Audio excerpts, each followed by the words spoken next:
cooking fish and things at home? Yeah. Yeah. I would be like that, yeah. Okay. And, well, it's just been a bloke though, I suppose. Noodle loves fish and I kind of always go, oh. Really? Yeah. Absolutely love it. Yeah. Absolutely love it. There's one fish I like. It's called tilapia. Have you ever tried tilapia? I haven't. Well, it kind of tastes like chicken. Oh, for God's sake. Well, it is kind of meatier. Yeah. Where does that come from? Do you know? The tilapia? Yeah. Is it? No, I haven't a clue. But they're obviously, you're able to get it in Ireland. It's apparently a very cheap fish, and that's why it doesn't go into restaurants, but it is gorgeous. Anyway, there's a little tip. You check that out now. I will. Yeah. Will we maybe discuss how to cook a piece of fish? That'd be great, yeah. Okay. So you said you like fillet is probably the easiest thing to do if you're starting to cook fish. Yeah. Okay, so it's a little bit like cooking a steak. One thing I always do is I oil the fish and not the pan.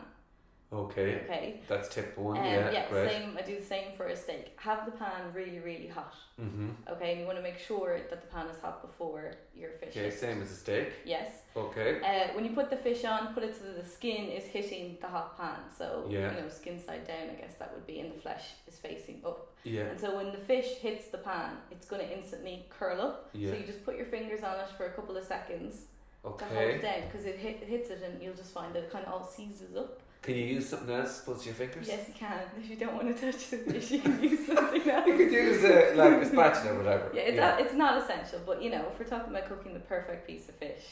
So let's say this is your piece of fish then, and this is your hot pan. Yeah. You only, it does depend on the thickness of the fish. So, I can only give recommendations in terms of how to cook it. Yeah, fair enough, yeah. But what you'll see is as it's cooking, you'll see that translucency in the fish. Like if this is the flesh, you'll see that line move up and up and up and up. Yes. And the fish will become less translucent yes. as it cooks through. Yeah, I know. And that's what you're looking for. So you're getting like a lovely crispy skin, and that way the flesh isn't actually on the heat itself. It's just cooking up through the skin. Okay. And when it gets to that point where it looks just about cooked, only then do I flip it and just even off the heat on just the residual heat of the pan, I'll cook the top of it. Okay, well that's very straightforward now. I've got that. Very straightforward. Another thing that's similar to steak is that you want the fish to rest for a minute before you actually start eating it. And I was discussing this with a chef before, and basically if you put a piece of fish from a pan onto a plate, it's going to relax and it's going to release some water. Yeah. And what the chef said to me is you want the fish to piss on the plate.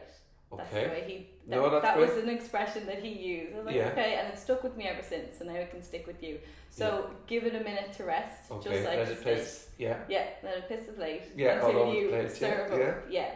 So that's basically how I would cook a typical fish fillet. You take it off the plate. You don't the piss. The water. you leave the water there, like. Yeah, so don't put it onto your serving plate, because you're going to end up with soggy potatoes. Yeah. Okay. So not dissimilar, and we're talking like 4 minutes. 4 to 7 minutes, depending on the thickness. And so you're only talking like 20 seconds on the other side. Yeah. I've got that now. That's seriously clear now, in 2 seconds, how to do the respect, because I've probably watched things before and... It doesn't need a lot, but there are some other nice things that you can do. Like we went out to the Orla House in Howth for our seafood shoot this month for all our recipes. And one of the things I loved that they did is they got a piece of hake, and often you get like breadcrumbs on top of fish. Yeah. But they actually mix their breadcrumbs in with some crumbled black pudding, which is so nice. So literally when you're whizzing up your breadcrumbs, you stick in some crumbled black pudding, and that all mixes up together, and then you just sprinkle it on top of your fish and maybe pop it under the grill. Isn't that so simple? Yes.